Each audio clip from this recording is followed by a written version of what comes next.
గురుబ్రహ్మ ప్రేక్షకులకు నమస్కారం అండి. ఈ వీడియోలో 2025 సంవత్సరం మే మాసంలో మేషరాశి వారికి ఎలా ఉండబోతుందో వివరిస్తాను.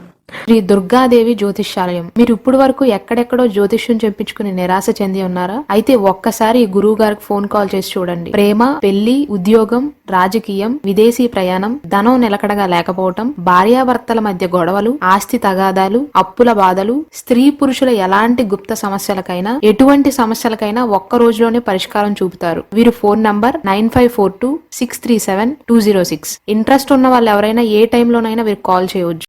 ముందుగా సూర్య భగవానుడు అంటే మీ 5వ ఇంటికి అధిపతి అయినటువంటి సూర్య భగవానుడు 2025 సంవత్సరం మే 15వ తారీఖున అంటే గురువారం నాడు 1వ ఇల్లు అయినటువంటి మేషరాశి నుండి 2వ ఇంట్లోకి అంటే వృషభ రాశిలోకి మారతాడండి.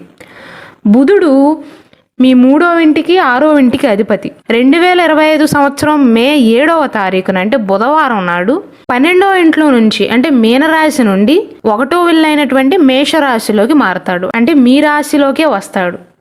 మళ్ళీ మే 23వ తారీఖున శుక్రవారం నాడు మేషరాశి నుండి మళ్ళీ వృషభ రాశిలోకి వెళ్తాడండి. మీ 9వ ఇంటికి 12వ ఇంటికి అధిపతి అయినటువంటి గురువు మే 14వ తారీఖున బుధవారం నాడు వృషభ రాశి నుండి మిథున రాశిలోకి మారతాడు. కావున మేషరాశి వారికి మే మాసంలో మిశ్రమ ఫలితాలు ఉంటాయి అని చెప్పవచ్చు. ముఖ్యంగా మీరు జాగ్రత్తగా ఉండవలసింది నేను ఇంతకుముందు వీడియోలో కూడా చెప్పానండి. ఈ మే మాసంలో మీ ప్రమేయం లేకుండా అవమానాలు భరించవలసిన సిచ్యువేషన్స్ అనేవి ఎదురయ్యే అవకాశాలు ఉంటాయి. కాబట్టి ఇతరుల విషయాల్లో వేలు పెట్టవద్దు. ఇక్కడ నా ప్రమేయం అవసరం లేదు అన్న చోట అస్సలు మీరు తలదూర్చవద్దు. ఉన్నతాధికారుల నుండి కానీ లేదా మీ సహ ఉద్యోగుల నుండి కానీ కొంత పని భారం అనేది పెరిగే అవకాశాలు ఉంటాయి. ఉద్యోగస్తులు ఎవ్వరూ కూడా వేగవంతమైనటువంటి నిర్ణయాలను తీసుకోవద్దు. చిన్న విషయమైనా పెద్ద విషయమైనా ఆలోచించి నిర్ణయం తీసుకోవటం మంచిదండి. ఆర్థిక పరిస్థితి అయితే బాగానే ఉంటుందండి. ఆర్థిక పరంగా పెద్దగా లోటు ఉండదు. కానీ ఆలోచించకుండా డబ్బు ఖర్చు చేయవద్దు. మే 15వ తారీఖు తర్వాత నుండి అంటే 3వ వారం నుండి ఆర్థిక సమస్యలు అనేవి చాలా వరకు తగ్గుముఖం పడతాయి.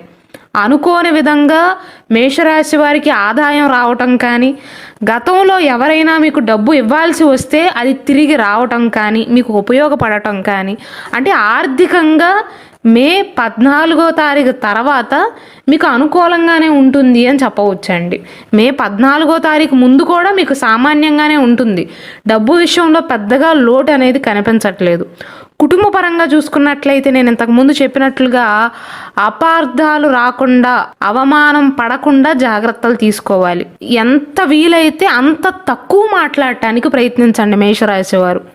అయితే మీ సంతానం అయితే వారి వారి రంగాలలో వారు చదువుకుంటున్నా, ఉద్యోగం చేస్తున్నా, వ్యాపారం చేస్తున్నా వారి వారి రంగాలలో బాగా రాణించగలుగుతారు. మీకు సహాయం కూడా చేస్తారు. ద్వితీయార్థంలో మీ పరిస్థితి అనేది కాస్త మెరుగ్గా ఉంటుందండి. మే 14వ తారీఖు లోపు అంటే ఈ 14 రోజుల సమయంలో మేషరాశి వారు చిన్న చిన్న అవమానాల పాలు పడినా సరే మే 14వ తారీఖు తర్వాత బృహస్పతి యొక్క స్థాన మార్పు తర్వాత కుటుంబ సభ్యులతో కలిసి శుభ కార్యక్రమాలలో పాల్గొనటం జరుగుతుందండి. ఆరోగ్యపరంగా అనుకూలంగానే ఉంటుంది. సూర్య భగవానుడి యొక్క స్థాన మార్పు అనేది సూచిస్తుంది కాబట్టి మేషరాశి వారు పెద్దగా అనారోగ్య సమస్యల బారిన పడకపోయినా గొంతు ఇన్ఫెక్షన్స్తో కానీ కంటి సమస్యలతో కానీ బాధపడతారు. ఇంతకు ముందు నుంచే ఎవరికైనా ఇలాంటి సమస్యలు ఉంటే వారు ఇంకొంచెం జాగ్రత్తలు తీసుకోవాలి. ద్వితీయార్థంలో రాహు యొక్క గోచారం అనేది అనుకూలంగా మారుతుందండి. 2025 సంవత్సరం మే 18వ తారీఖున రాహువు అంటే ఆదివారం నాడు 12వ ఇల్లు అయినటువంటి మీనరాశి నుండి తిరోగమన సంచారం చేస్తాడు. కాబట్టి 11వ ఇల్లు అయినటువంటి కుంభరాశిలోకి ప్రవేశిస్తాడు. కావున మేషరాశిలో జన్మించి ఎవరైతే డైజెషన్ ప్రాబ్లమ్స్తో ఎవరైతే బాధపడుతున్నారో, జీర్ణకోశ సంబంధిత ఆరోగ్య సమస్యలతో బాధపడుతున్న వారికి ఆరోగ్య సమస్యలు అనేవి మే 18వ తారీఖు తర్వాత తగ్గుముఖం పట్టే అవకాశాలు ఉంటాయండి.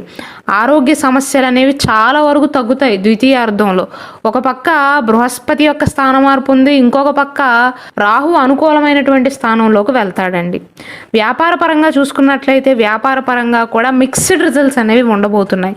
పెద్దగా నష్ట సూచనలు అయితే కనిపించట్లేదు. కానీ మేషరాశిలో జన్మించి ఏ వృత్తి వ్యాపారాలలో స్థిరపడినా, అసలు ఉద్యోగమే చేయకపోయినా, ఇంట్లో ఉంటున్నా సరే అవమానాలు పడకుండా జాగ్రత్తలు తీసుకోండి. జాగ్రత్తలు తీసుకోమంటే ఎంత తక్కువ మాట్లాడితే అంత మంచిది అని అర్థం. మీ ప్రమేయం లేకుండా కానీ, మీ మాట తీరు వల్ల కానీ, సరైన సందర్భంలో సరైన మాట మాట్లాడకపోవటం వల్ల చిన్న చిన్న అవమానాలు ఎదురయ్యే అవకాశాలు ఉంటాయండి. మే 14వ తారీఖు ముందు, మళ్ళీ మే 14వ తారీఖు తర్వాత, మే 18వ తారీఖు తర్వాత స్థాన మార్పు వల్ల, గ్రహ స్థాన మార్పు వల్ల మీకు అనుకూలంగానే ఉంటుంది. ఈ మాసంలోని చివరి 2 వారాలలో ఉద్యోగపరంగా అయినా వ్యాపార పరంగా అయినా ఆదాయంలో కొంత మెరుగుదలను అయితే చూస్తారండి. ఒకవేళ వ్యాపారానికి సంబంధించి ఏవైనా అగ్రిమెంట్ల మీద సంతకాలు పెట్టాల్సి ఉన్నా, భాగస్వామ్య ఒప్పందాలపైన సంతకాలు చేయవలసి ఉన్నా ఈ నెల 2వ వారం తర్వాత అనుకూలంగా ఉంటుందండి.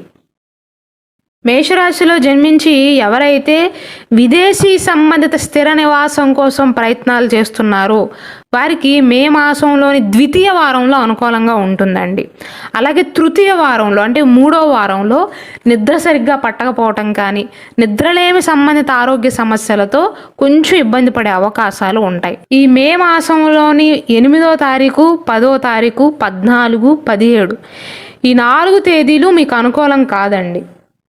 కావున ఈ 4 తేదీలలో మేషరాశి వారు ప్రయాణాలు చేయటం అంతగా కలిసి రాదు. విద్యాపరంగా చూసుకున్నట్లయితే ఈ మాసంలో సూర్య భగవానుడి యొక్క స్థాన మార్పు సూచిస్తుంది కాబట్టి 5వ ఇంటికి అధిపతి అయినటువంటి సూర్య భగవానుడు మే 15వ తారీఖున మీ రాశిని విడిచిపెట్టి వృషభ రాశిలోకి ప్రవేశిస్తాడండి. కావున 2వ ఇంట్లో సంచరిస్తున్న సూర్య భగవానుడి యొక్క స్థాన మార్పు వల్ల ఏకాగ్రత అనేది కాస్త తగ్గే అవకాశాలు ఉంటాయి. అంటే విద్యార్థులకు అననుకూలంగా ఉంటుంది అని కాదు, చదువు పైన ఇంకా ఎక్కువ దృష్టి పెట్టాల్సి ఉంటుంది. ముఖ్యంగా మొదటి 2 వారాల సమయంలోనండి. ద్వితీయార్థంలో మళ్ళీ అనుకూలమైనటువంటి సమయమే సూచిస్తుంది. పరీక్షల్లో మంచి ఉత్తీర్ణతను సాధిస్తారు. మేషరాశిలో జన్మించి ఎవరైతే పోటీ పరీక్షలకు సన్నద్ధమవుతున్నారో లేదా ఈ మాసంలో పోటీ పరీక్షలకు హాజరవుతున్నారు, ముఖ్యంగా మే 15వ తారీఖు తర్వాత అయితే మీకు అత్యంత అనుకూలంగా ఉంటుంది. మే 15వ తారీఖు లోపు కనుక మీకు పరీక్షలు కానీ, ఇంటర్వ్యూలకు కానీ, ఉద్యోగానికి సంబంధించి ఎటువంటి పరీక్షలు ఉన్నా ఏకాగ్రత అనేది కొద్దిగా లోపించే అవకాశాలు ఉన్నాయి. కాబట్టి కాన్సన్ట్రేషన్ అనేది మెరుగుపరుచుకునే ప్రయత్నాలు చేయాలి. ఈ మాసంలో మేషరాశి వారికి రుణాలు తీర్చే విషయంలో అనుకూలంగానే ఉంటుంది. కానీ లోన్లు కానీ లేదా ఇతర వంటి రుణాల కోసం ఎవరైతే ఆశపడుతున్నారో, అంటే కొత్త రుణాలు దొరకటం అనేది ఈ మాసంలో కాస్త కష్టం అవుతుంది. నూతన గృహ నిర్మాణ సంబంధిత పనులు మాత్రం అనుకున్న విధంగా ముందుకు సాగుతాయండి. ఒకవేళ మేషరాశి వారికి వారి జీవితంలో వారు మొదలుపెట్టిన పనులు అనేవి సరిగ్గా సాఫీగా సాగకపోయినా మీ జాతకానికి సంబంధించినటువంటి రత్నాన్ని ధరించండి. ఈ మేషరాశి వారికి లగ్న కుండలిలో కనుక కుజుడు, మీ రాశ్యాధిపతి అయినటువంటి కుజుడు అనుకూలంగా ఉంటే, అంటే సరైనటువంటి స్థానంలో ఉంటే మీరు ఎర్రటి పగడాన్ని ధరించవచ్చు.